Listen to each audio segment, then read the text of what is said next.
We are fast approaching the end of LEAD, but we have one more brilliant session ahead for you. Following 2021's All In Census, the first inclusion survey of the industry's workforce, we're going to hear how becoming an all-in champion can help shape and accelerate inclusivity within the workplace. We have several talented speakers who will be contributing to this session, but first of all, I would like to invite up to the stage Dan Wilks, All In's data lead and consultant at Credos, the advertising industry's think tank, to set the scene. Dan.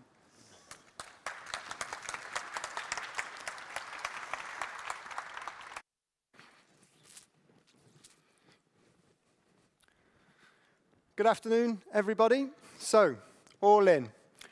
It started with a conversation about how the advertising we create can better represent the society that we serve. Now, part of that answer seemed obvious, that by ensuring that the people who are making the advertising, buying it and selling it are as diverse as possible, the work we create would be more authentic and more relatable. However, anecdotally, working in advertising has long been associated with the most privileged in our society. But was that really still the case, even in 2021? In order to find out, the Advertising Association, the IPA, and ISBA joined forces to collectively reach as many people in the industry as possible, from those making the ads to those buying and selling them and everybody in between. Now, the scope has increased significantly since that initial conversation, and All In, as it currently, in its current form, has these two core objectives: to improve representation and inclusion in the UK advertising and marketing industry, and the second, to create a workplace where everyone feels they belong. Now, this second point is critical. All In is for everyone. It's the reason why All In is just as relevant to somebody like me, a straight white man approaching middle age, thank you very much, as it is to anybody else.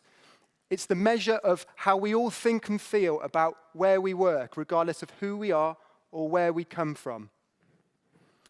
Now, All In kicked off in earnest with the All In Census in March 2021, which the first inclusion survey of the workforce, which received over 16,000 responses. Conducted by Kantar, the confidential data spans agencies, media owners, tech companies, and brand marketing teams. The survey recorded the largest ever response for our industry, and it is the largest survey of its kind completed by any industry in the UK. We've estimated that over £500,000 worth of industry time was taken to complete it.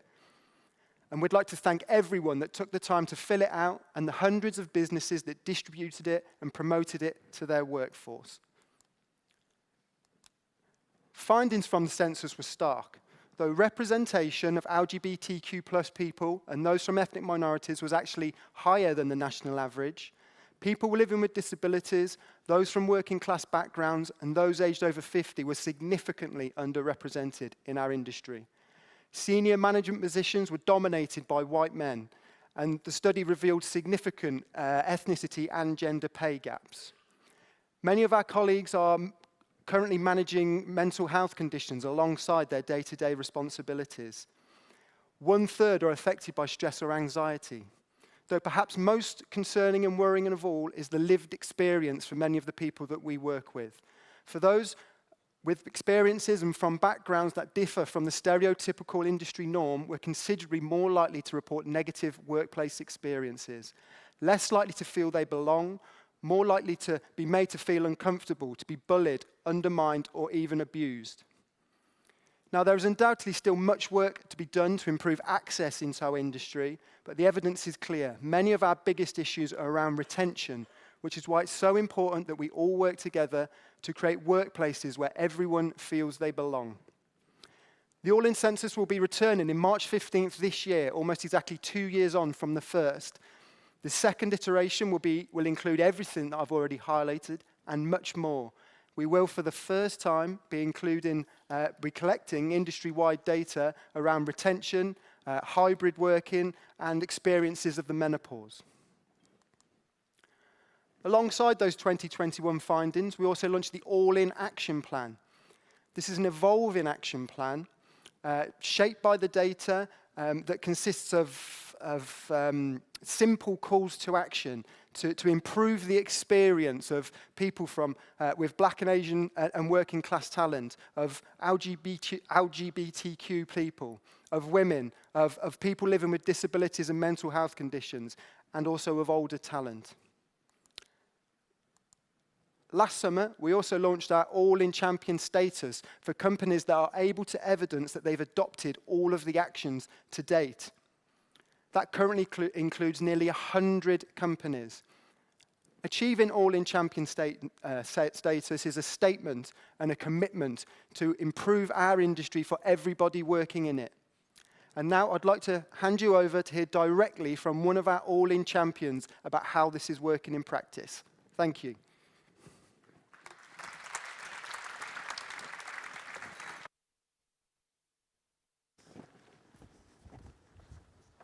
Thank you so much, Dan. That was a really useful background. I would now like to welcome up our next speaker. As the first Dan was mentioning, Dan Clays, our second Dan, CEO of Omnicom Media Group UK. If you could please join me on the stage. Thank you.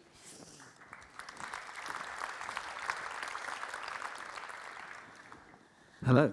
Hi, Dan. So OMG UK, one of the first businesses to be awarded this all-in champion status. Yeah. What does it mean to a business to get an accolade like that? Well, it's a big deal. We don't sort of dine out on accolades, but it's what it delivered for our business and how it's accelerating our plans. We had 800 people across our workforce took part in the census, which at that time was a big proportion of the business. A top tip is to make sure that you do allocate time in people's diaries on the day of the census, so they've got the capacity to stop and do it. You need to do that. That sounds like such a simple thing, but actually, when you're really overworked, being able to take time aside to do something as important as that. Yeah, I think it's a strong indication that you're taking it seriously. And I think that the 800 people suggests that people want voices to be heard, and they want people like me to be listening. So that's really important. So how did it accelerate? The data's brilliant. So you can industry benchmark, so you can see how you're tracking versus the industry across so many different variables.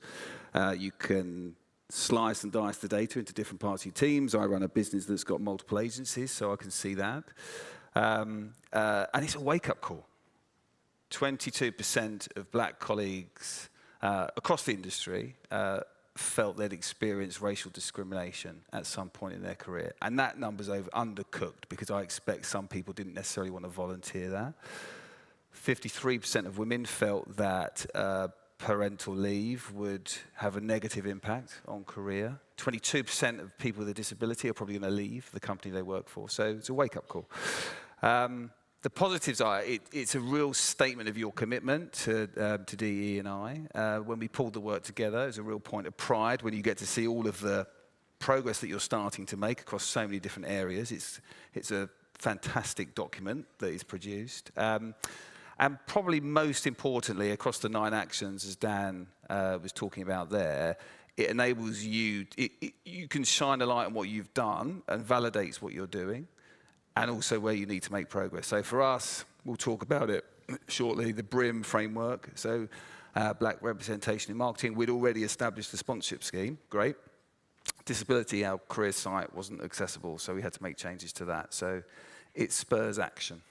Out of the action you've taken, what initiatives, what actions are you most proud of? Because this is a process, isn't it? You can't fix these inclusivity problems overnight. I think we've got so many people involved in it now. We've got 200 people working across our advisory groups. We've just taken the step to make 6% of their time recognise that this is for DE&I, that when you've got people effectively volunteering their active allyship to DE&I, you need to make it part of the job, not additional. So we're doing that. I think championing talent, we've got 300 people now that have been trained with a company called WYK, getting that right, from lower socio-economic backgrounds. 70% have been offered roles. 68% of women are non-binary, so championing talent.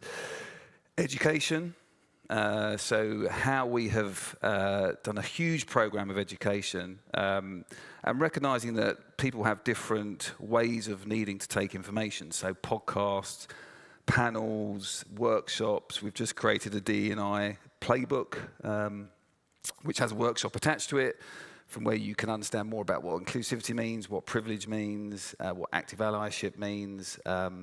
We insisted on everybody across the whole company doing the Time 2 mandatory. We made the Time 2 training around sexual harassment mandatory. So we've done a lot around education. I would say we're making really good inroads in building communities. One of the things that we found is that when you've got low representation in certain areas, in certain agencies, people can continue to feel really marginalised despite hearing all of this sort of stuff. So building communities where they can connect with other people from across the business that have had a shared experience is really, really important. And then I would probably call out the changes we've made in terms of policy to break down barriers to inclusivity. So that could be transitioning to work policy, it could be fertility treatments, it could be WACL's flexible first policy. So what are the barriers that we can break down, and we make sure that all of those policies are available from the day you start, not when you've completed a probation, because that can also deter people from career moves as well. So that's just some of them. I mean, we're delighted that things like we have got Stonewall Workplace Equity Index Gold Standard, we've got Disability Confidence Gold crediting, but they're brilliant. It's the work that you do to get to those accreditations that's particularly important and probably what I'm really proud about. Well, you're clearly doing something right and it's being recognised. Well, we've got a lot of progress well. still to make, it's important to say. And on that and the recognition of that, for others who are maybe behind OMG UK, it can be quite a daunting task, can't it, to try and, it's like with the climate emergency as well, to try to begin to improve the situation. So what advice have you got for leaders out there who are listening to how it's worked for you if they are daunted by it? I think you have to recognise that the small stuff is as important as the big stuff. Okay. So it could be pronouns and emails. It could be recognising not everybody has the same public bank holidays to celebrate. It could be don't assume every social gathering needs to start with alcohol. And recognise that as a business you need to find other ways of connecting communities. So I think some of those smaller things are really, really important. I think you have to make sure that you get the senior teams on board. And there's a sort of shared experience around that. You know, you've got to, we have a steering group, all the CEOs across all the agencies are part of it, as well as the people from our advisory groups. And they have to come to 10, we do one a month, and they have to come to 10 out of the 12 a year. So the advice is to make sure you're really committed to it, getting senior teams on board, don't delegate it. And yeah, the measurement I think is really, really important. And then in terms of, as a leader, I think there's a few things. I think you've got to, as I say, you've got to commit to it. I think the journey I've been on is sort of initially 2 or 3 years ago, I'd have been thinking, right, just making sure we're talking about it is good. Then making sure we're taking action is good. But you realise those things are they're not good enough because you're asking other people to do it. You've got to be all in yourself. And if there's anyone that's even questioning whether to do this, then have a little word with yourself, because it's so, so important. And I think you've got to commit to that. You've got to be prepared to, as a leader, you've got to be prepared to be a little bit uncomfortable. We had a session last week, actually. We did one of the key things that I think is really important is listening. And we had a session last week with a bunch of people from various different communities, and the whole session was about how you have get comfortable with getting uncomfortable, so that you don't sort of stutter around talking about this subject, because no one really, that's not particularly helpful. So get comfortable being uncomfortable. Really listen, put yourselves into situations where you're properly understanding how people are feeling, what it's felt like to be marginalised. Don't just assume you think you know. Just getting educated isn't actually enough. we had another conversation last week about that still being passive. It's what you do with your education where you can drive change. And I think being open to the occasional misstep and being honest when you have made a misstep and being prepared to move beyond your initial reaction to something sometimes and then kind of reflect on it and go, yeah, they were actually right. I've had some unconscious bias there and I just now need to recognize that I need to change and do that. And I think from my own personal experience with people that have really advised me and guided me through the journey that we're on, they're never critical of me of that. I think they would be if I sort of challenged it, but I think they recognise that I'm learning as I go. Okay, you mentioned BRiM, so I want to focus in a little bit more on that and focus in on one of the first actions of the All In Action plan, which is BRiM, as you say, which was to improve the experience and representation of black talent with the call to action to download and adopt the BRiM framework. The All In Census data revealed, as I'm sure many of you in the room will remember, that 32% of black participants may leave the industry in the next 2 years because of a lack of inclusion. Well, obviously, we're now at that junction of starting 2023 with that new All In Census imminent. BRiM itself is a collection of free resources and tools for marketing and advertising professionals with the aim of bringing more black people into the industry and helping them succeed. 18 months on, let's hear how things have progressed. I'm delighted to welcome on the stage to join myself and Dan, Natalie Trye, BRiM Lead Client Counsels and Industry Trade at Meta, and Mimi Okorie, Account Director at Hearts and Science. Welcome to you both.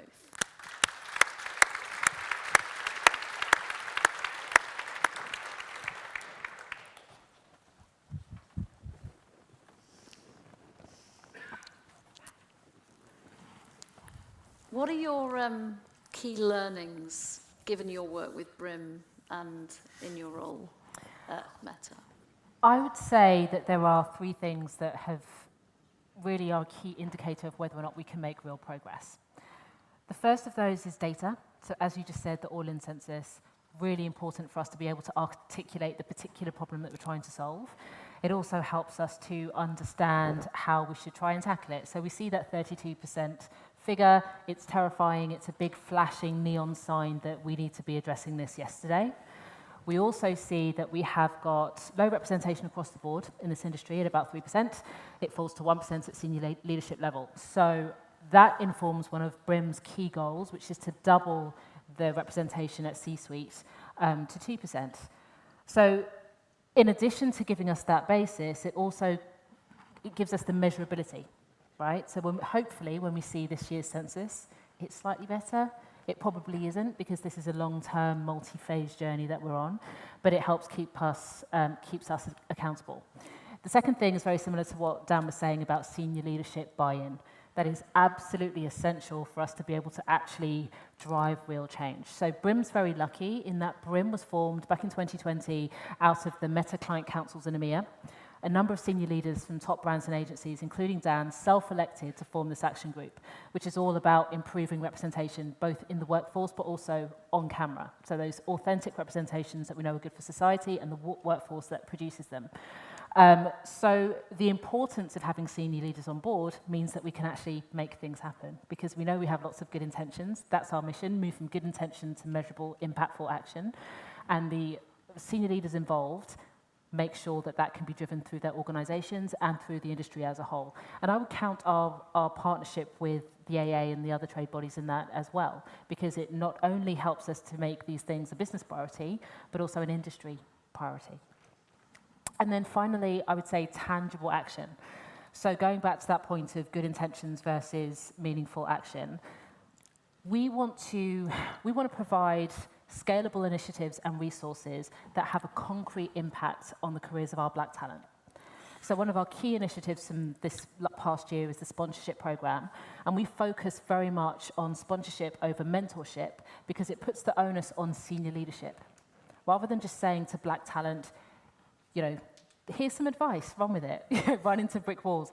It's the responsibility is for senior leadership to invest that time and effort into their black, high-performing, high-potential talent to help them to be retained within their business, which is good for everybody, and also to progress, because we see this mid-level friction. It's that 32% figure of people planning to leave the industry again. People are stagnating, they're not seeing that progression, they're not feeling that inclusion within the industry or within their business, and they are deciding to become freelancers or go to a completely different industry altogether. That's not good for them, and it's not good for us as an industry.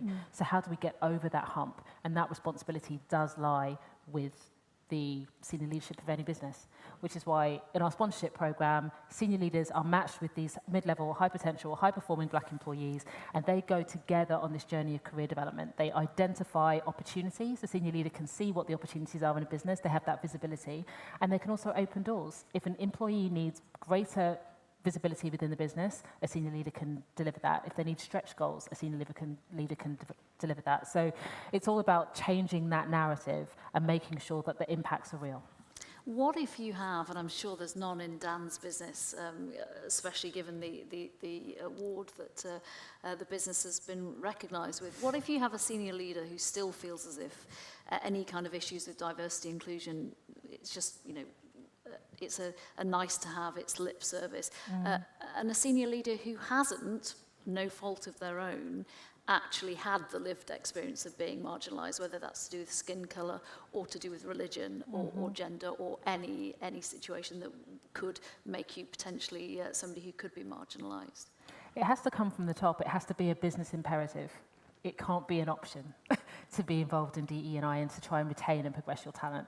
That goes for all underrepresented groups, but it cannot be an option within your business for a senior leader to opt out of these programs. And that's where it coming from the top is so important. You need to bake it into your business strategy. Okay. Now, you mentioned the sponsorship program. As if by magic, we have Mimi here, who is a sponsee herself.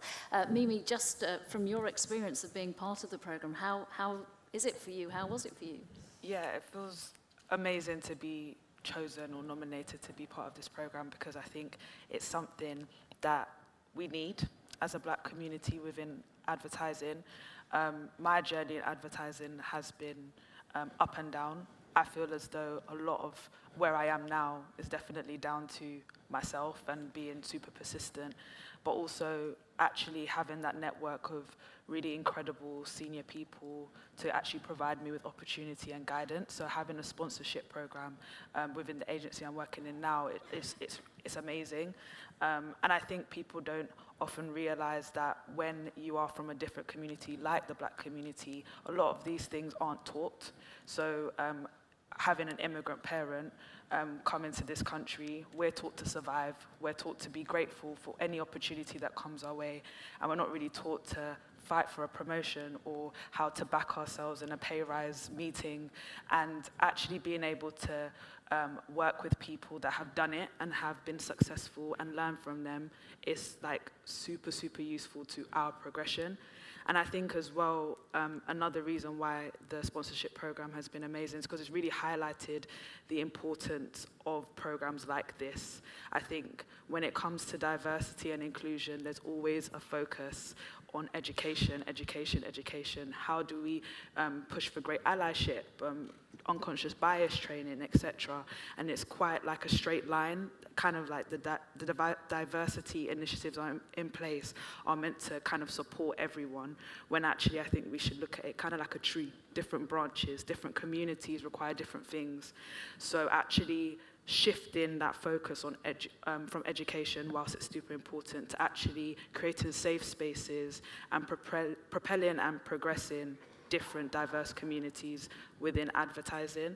And it's not about othering. Doing stuff like this doesn't other people. It accommodates the cultural sensitivities that will affect the lived experiences of these people, right? So having opportunities to have conversation with people that look like us in senior leadership, or building our own network with our peers who hopefully one day will be CEOs, CMOs, etc. Being able to actually build that now is amazing. So yeah, I feel super grateful to be part of, obviously, BRiM, and I think it's something that leaders should really like encourage. It's great to hear there are some ups in your career so far, absolutely brilliant, and clearly the sponsorship program is a part of that. Just take us through briefly some of the downs, just to underline the fact why this process is ongoing and needs to change for everybody.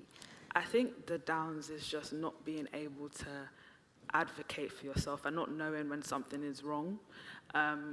Like Dan mentioned, I have faced discrimination during my time working in advertising, whether that's the way I speak, not sounding like a specific way, has been pulled out.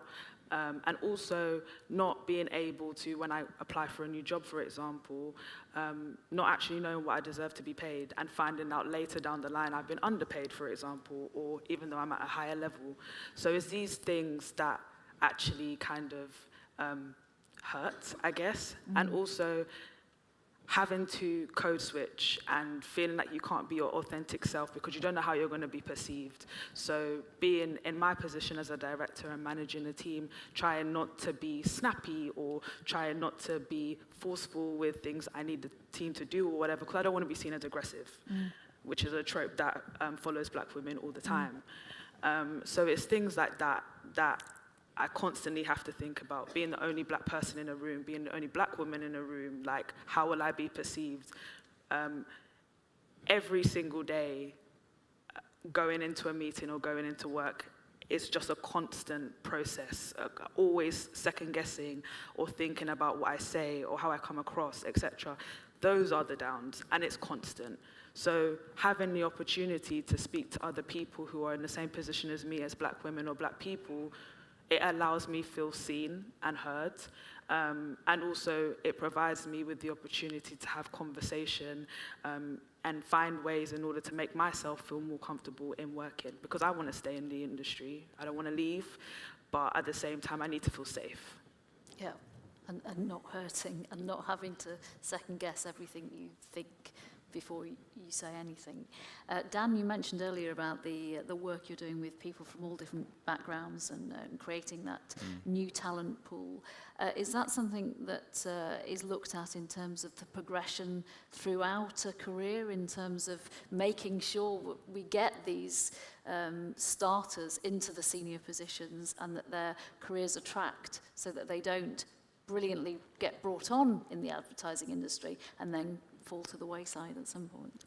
Yeah, we were talking, weren't we, before we came up here. There's a lot of great work happening in terms of early career where various schemes, I referenced one earlier, where we're able to go out to schools and communities that hadn't even considered advertising and media as a profession and attract them in. We do a partnership with the Eastside Academy ourselves. And so there's lots of ways at that early career that I think we're making progress.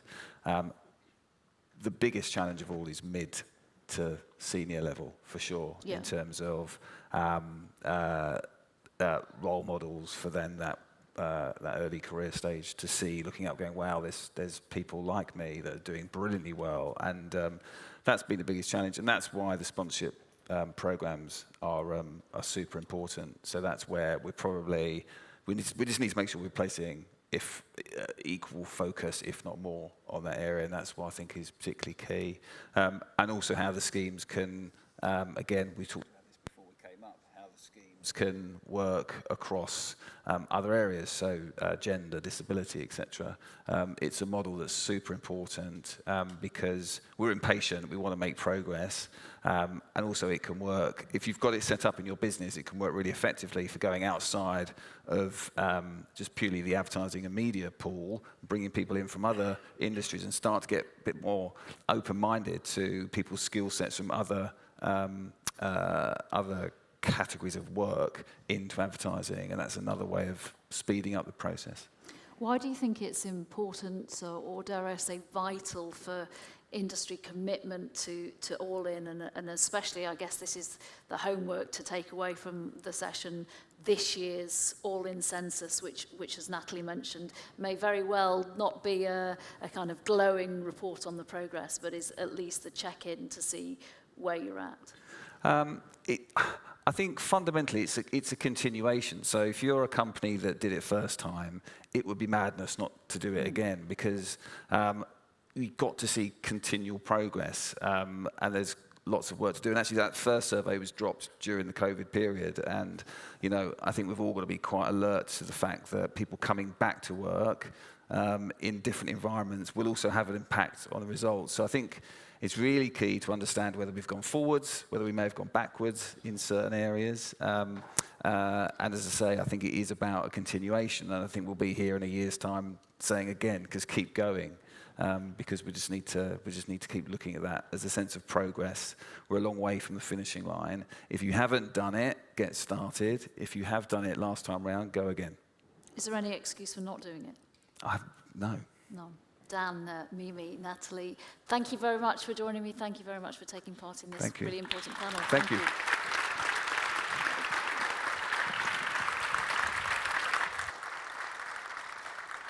So thank you very much for listening to that panel. Thank you for everyone who took part in it. For the final part of this session, and indeed the final part of today's event, I'm now delighted to welcome up to the stage Stephen Woodford, CEO of the Advertising Association. It has been my pleasure to host today. Thank you for having me, but I'll now leave you in the very capable hands of Stephen. Thank you.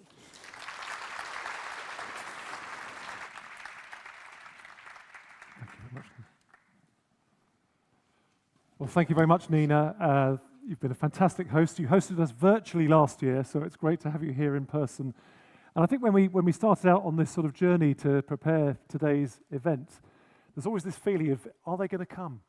Are people going to turn up? Is the room going to be full? And the room has been fantastically full. It's fantastic to see you. So thank you all so much for coming and spending the time this morning and hearing from this absolutely fantastic set of speakers and panels.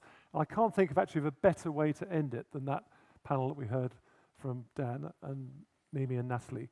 And I think in a way really salutary, some of the things that we're hearing. Coming out of the whole morning, I think, has been action, action, action. This has been an incredible partnership between ISBA, between IPA and the AA. Our teams have worked incredibly collaboratively to create this morning's programme. And it's our role as trade bodies to create action on behalf of the industry. So you'll have heard a huge amount of work that we're all doing with our members on your behalves to make our industry better. So please, please take action out of this. Thank you to everybody from our side who've made this possible. Thank you to all of our speakers. Thank you to all the people who've put so much hard work into this. Thank you to our partners. Thank you to IB Gold Standard, to Meta, to Teeds, to News UK, for everybody that's made this possible. But if there's a closing call to action, if you haven't heard it, make sure your people have their say, as it says up there.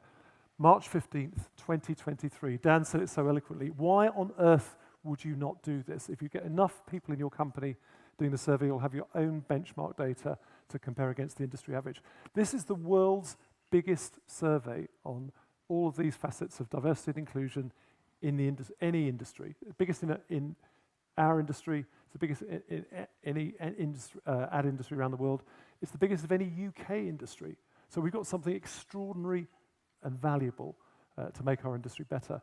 We've heard about AdNet Zero, we've heard about trust, we've heard about all of the work that all of our associations are doing to make our industry better. So please support that.